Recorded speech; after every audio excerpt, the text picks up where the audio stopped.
What is going on, guys? It's your boy CT. Welcome back to the channel. Welcome to the episode of Final Fantasy 16. Well, guys, it's been done. I've completed every single quest in the game. Clean as a whistle. Completed everything. I got the most powerful blade in the game. Gardamarang. I think that's how it is. I don't even know how I pronounce it. But it means the twilight of the gods. So, mad godly, alright? I decimated every single monster in the hunt board. Hey, my boy, I don't want no pawns. You a big boy. Behemoth King. Oh my goodness.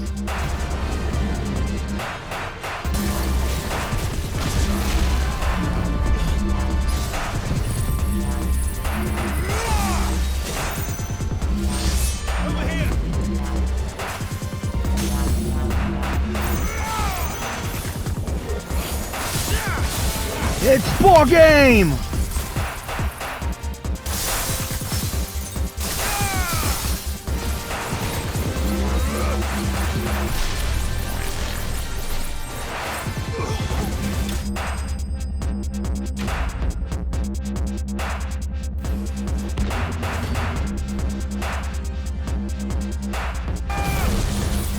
That's game.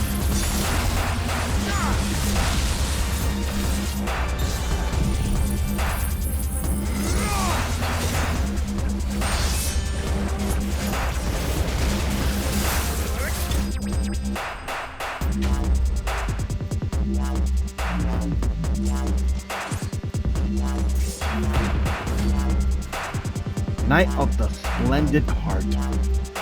This should be fun.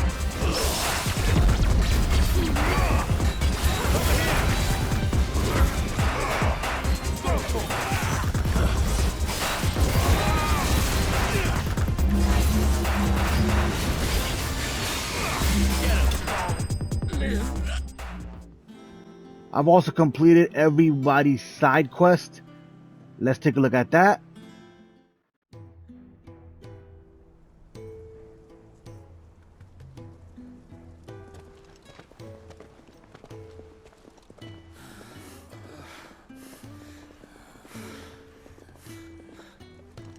He was always too clever for his own good, was Sid. Saw the world for what it really was, while the rest of us were content to go along with the lie we were shown.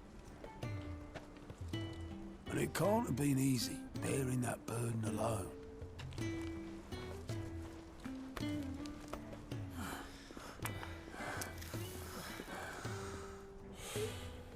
But he didn't let it stop him.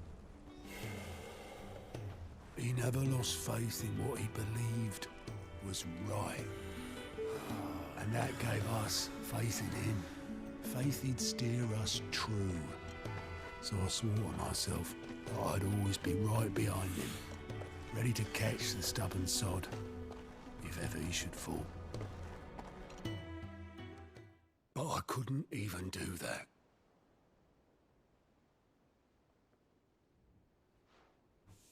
Ignore me. Just the ramblings of a tired old man.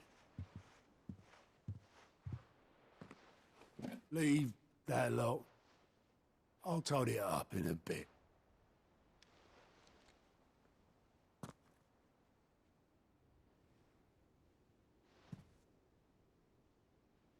This is Sid's handwriting.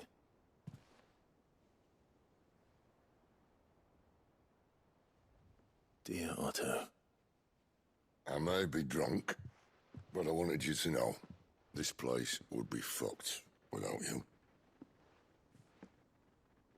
Love you, you grumpy old sod.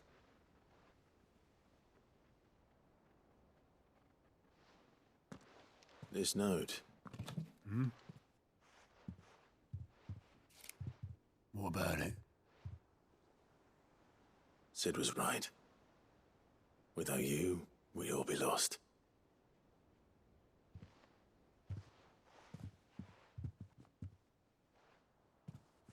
He should have bloody well said so then.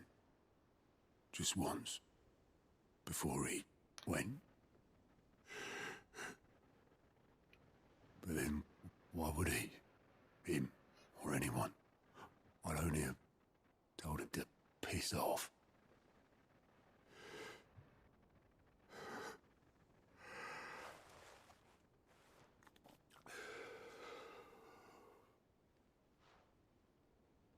You're wrong, though.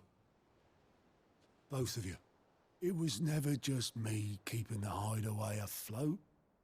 It was all of us. I just shoved people in the right direction. I barely seem to be able to do that anymore.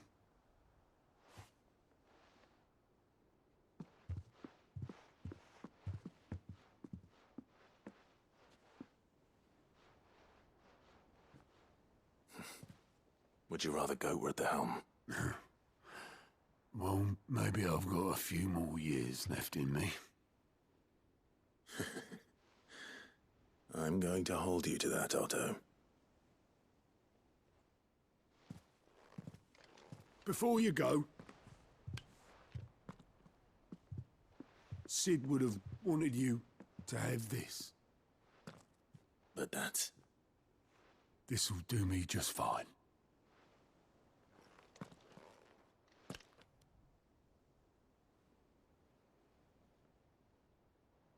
Thanks for the ray of sunshine. I'll see if I can't pay you back. Already have. The dog? What the?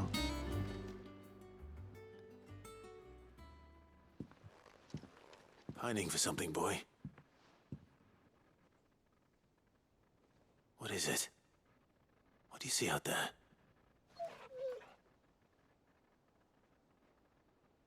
I never did ask where you got that anklet of yours. From Sid, that's why. On the day he brought him home. That long ago? And you're only thinking to ask this now? Sid saw that the pup had a habit of gnawing on his leg, since you ask. Clap that there iron on him to keep him from doing it. What was wrong, boy? I'll take like as not. Must have been hard on the poor whelp losing his loving masters at such a young age.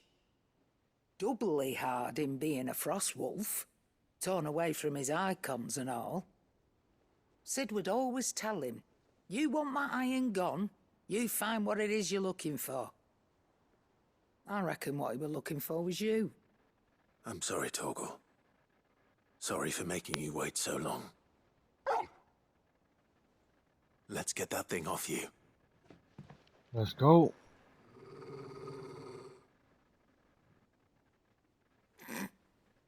Doesn't sound like he wants it off. Indeed. You miss Sid as much as the rest of us, don't you?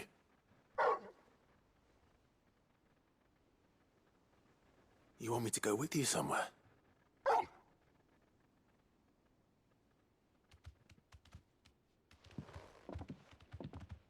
Quick, aren't you? Glad you've been paying attention. Not nearly as much as you have, Lady Karen. Aye, good thing and all. It's not like Gav would have kept him in nuts and rubbed his belly these past 10 summers. Your kindness is appreciated. You've been a good friend to him. Only because he doesn't talk back like the rest of you. Go on now.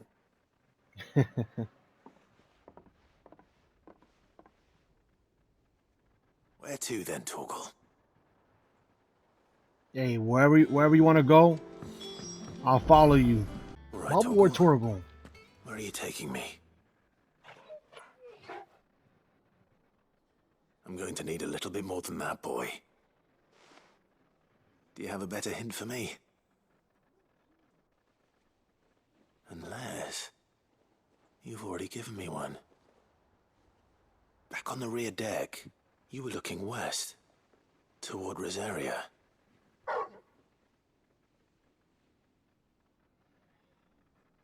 Why don't we try the rookery?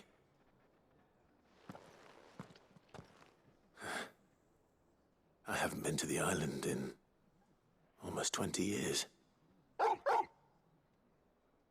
To Port Isolde, then. Fingers crossed the old mooring is still there.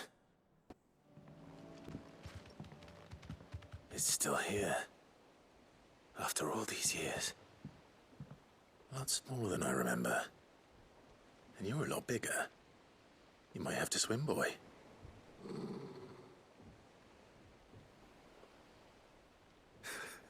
I wasn't being serious.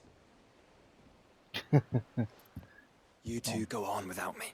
Okay, rhetorical. I doubt that boat will hold a third. If you're sure, we won't be long. Hop in, boy.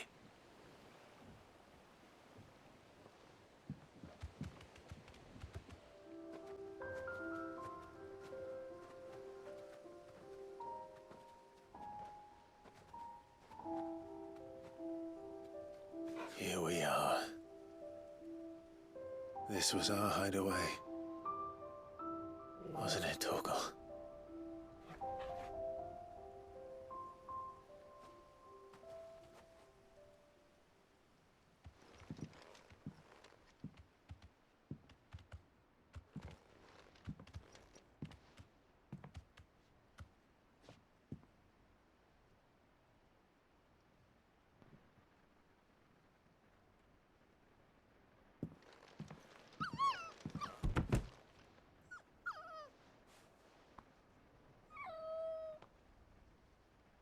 Coming here helped me to forget who I was.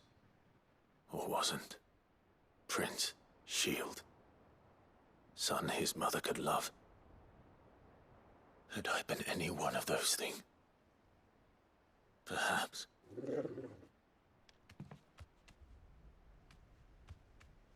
What is it, boy?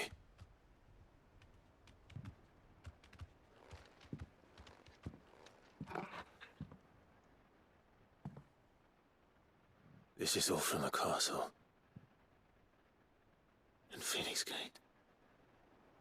Did you bring these here?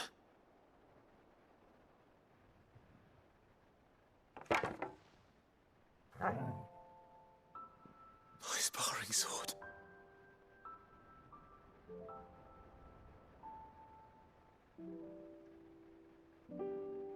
Well, well. You never stopped looking for me, did you, boy?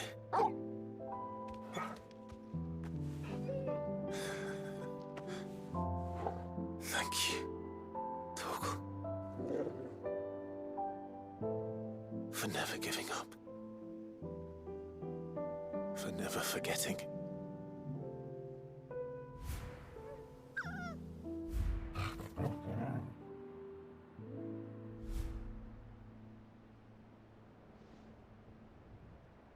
Let's take this with us, shall we? So I don't forget either.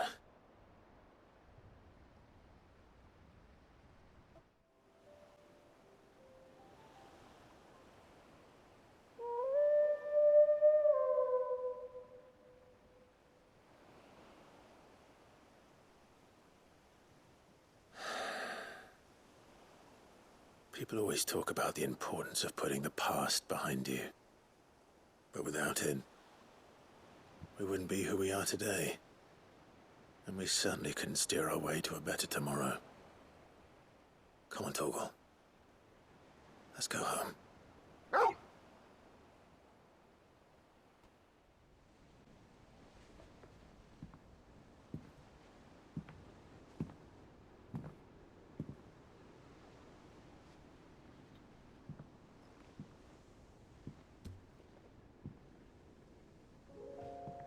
Ultima may have created us, but he doesn't make us who we are.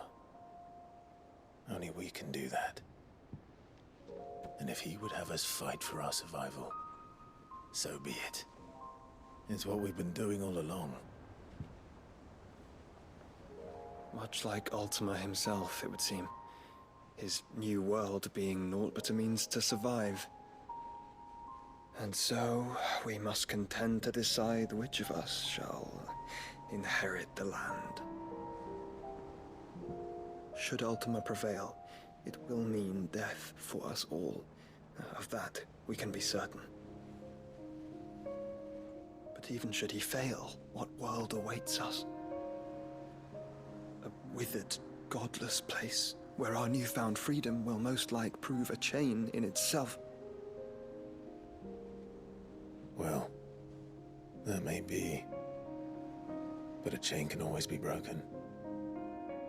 As long as one has the will to break it. It won't be easy. It may take generations. Centuries of suffering. And that is if everyone plays their part. But it will happen. And when it does, it will be on our terms. That is the world that awaits us. Indeed. And what better world could one wish for?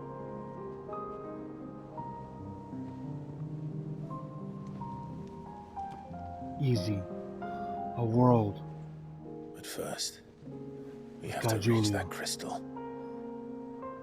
Then it's a good thing I have wings. You can barely stand, let alone fly. And only the Founder knows what horrors await in those skies.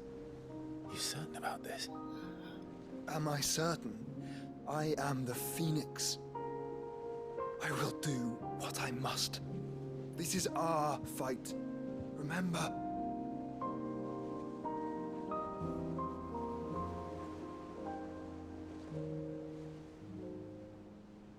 All right. I yield. But only what you must, yes? I'm still your sworn shield. That you are. And what of my wings? Bahamut. Lest you forget, you go to stand against a god. I would not have you succumb to fatigue before the fight begins. Ifrit, your brother mentioned that some few of the dominants who had lost their power to you were still able to prime. Is that true? It is. But their Eikons no longer submitted to their will.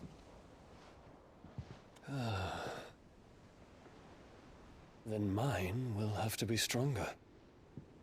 That you both might save your strength for the battle to come. You don't have to do this.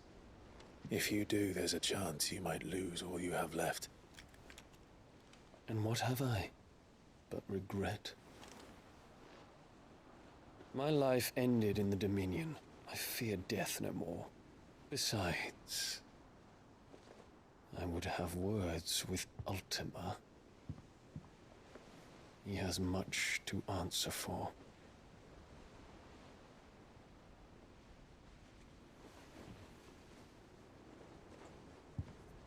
We are in your debt, Dion.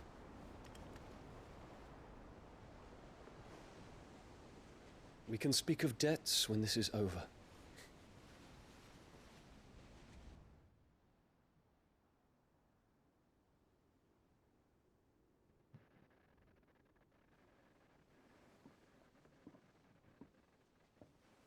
He speaks like a man who knows he's not coming back. And has come to terms with that. That doesn't mean that we have to, does it, Clive? An inheritance. It would seem the late Archduke penned this missive shortly before his passing. The day before we left for Phoenix Gate. What are these plans he spoke of? His plans for the duchy, Your Grace. Your father entrusted them to my predecessor, the former bearer of the Burning Quill, who entrusted them in turn to me. The complete emancipation of bearers is their stated aim. But your father's dream did not end there. His Grace also spoke of building hospices to care for those stricken by the curse, and the founding of a new university to further the development of non-magical technologies. With the Blight spreading ever more widely across the Twins, Archduke Elwyn saw this as the only means of securing Rosaria's survival. He wished to see men and bearers treated as equals. To see centuries of common wisdom overturned. Small wonder he did not think it achievable within his lifetime. But he thought it achievable nonetheless. Had he not, he would never have written this message. Nor would he have entrusted his vision to his most faithful aides, those who would have stood with you, shielded you from the machinations of the less benevolent personages at court. It's a pity only they are still with us. 'Tis true that those most loyal to your father were the first to suffer the Duchess's wrath. But one at least remains, and she has come bearing gifts. What do you mean? Mayhap it is better that she explain, my lord. After all, the duties entrusted to me by my predecessor extended only to recovering His Grace's will and arranging a meeting with the one who might execute it, or a part of it at least. And where is this woman? She awaits you in the archive, Your Grace. Thank you, Cyril. Shall we then?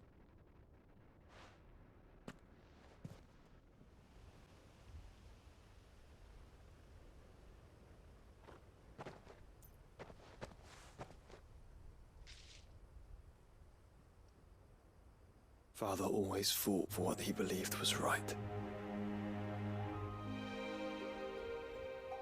It wasn't until that night at Phoenix Gate that I realized I had never fought for anything. I always had someone else to do the fighting for me.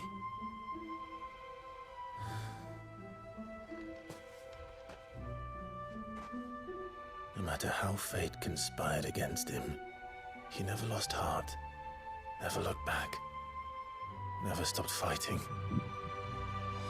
To me, he was the greatest of men.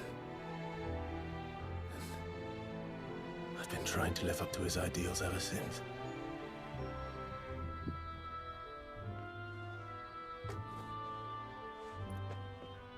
We all have, Clive.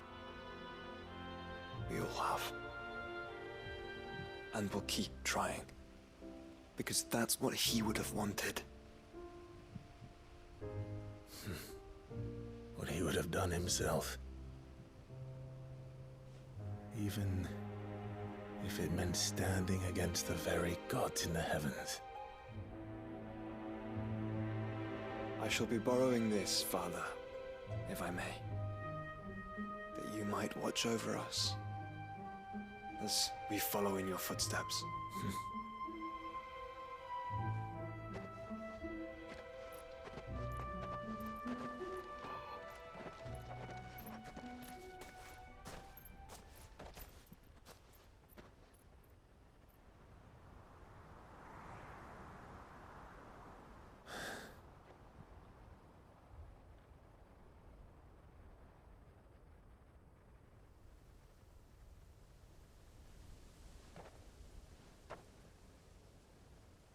We won't lay you down.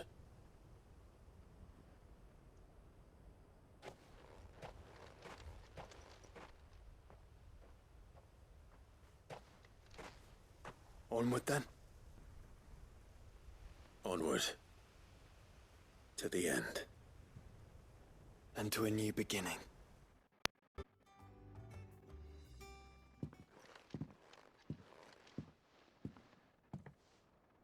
Come to wish on a star.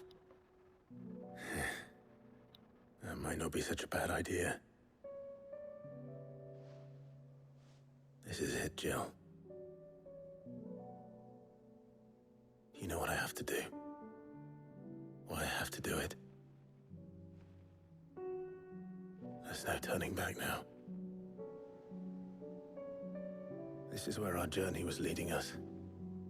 Where it will end, for better or worse. I could pray to Metia for you. But you'll be all right, won't you, Clive? You always are. I did promise we'd watch the moon together. I'll be waiting.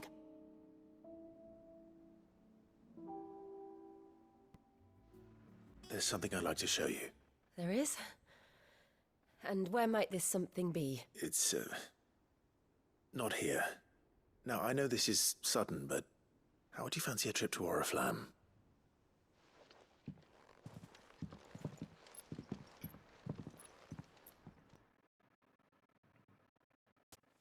There are so many. This is what you wanted to show me.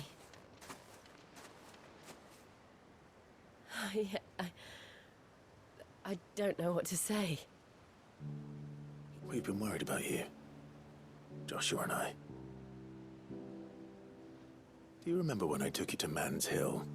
Or tried to? How could I forget? You saw me crying and thought a change of scenery might lift my spirits. In the end, it earned me a nasty cough and a stern scolding from your mother. But I felt wonderful nonetheless. I'm sorry. I had no idea what I was getting us both into. But I couldn't bear to see you like that. Before we left, my chambermaid told me she'd overheard your mother talking about my marriage prospects with some of the noblewomen at court. They were debating whether it would be more profitable to marry me off to one of the high houses instead of saving me for the ducal line. No one thought to ask me what I wanted. I was nothing to them. A pawn at best. I felt so trapped, so lonely. I didn't know. But I wasn't alone. You were there. Your hand in mine as we ran for those oaks. And I knew then, no matter what happened, I would be all right.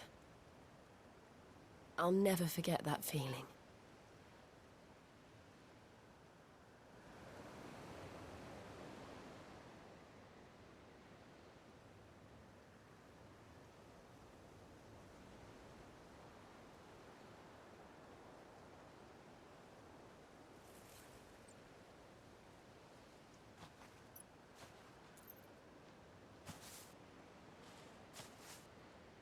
Before we broke camp, the morning after the storm, do you know what I did? No? What? I slipped away from my governess to climb the tor. And from there I saw a sea of petals, all reaching for the sun. And I realized that no matter how terrible the night, dawn would always come.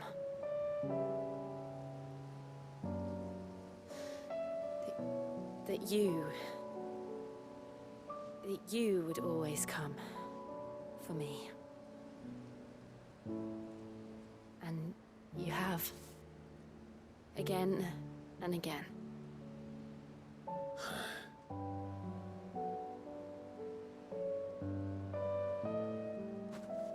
Where do you see us?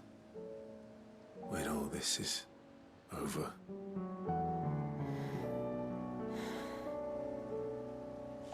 I don't know.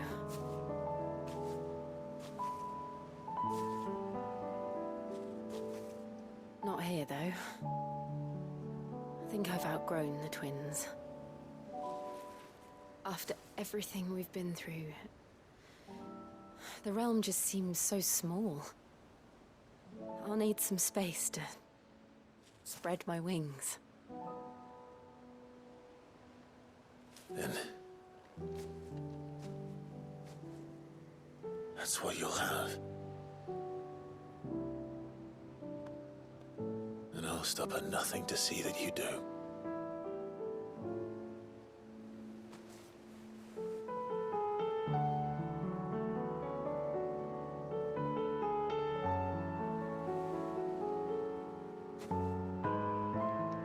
I never was much good at garlands, but it'll have to do. I'll treasure it forever. Thank you, Clive. For this, the flowers, for everything. It's exactly what I needed. You are my treasure.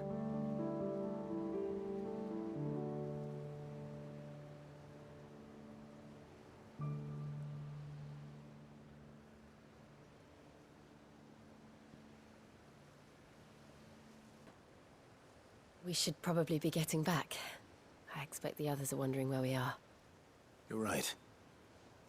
There's still much to do. And we'll do it together. And with that, I'm gonna catch you guys later. Peace.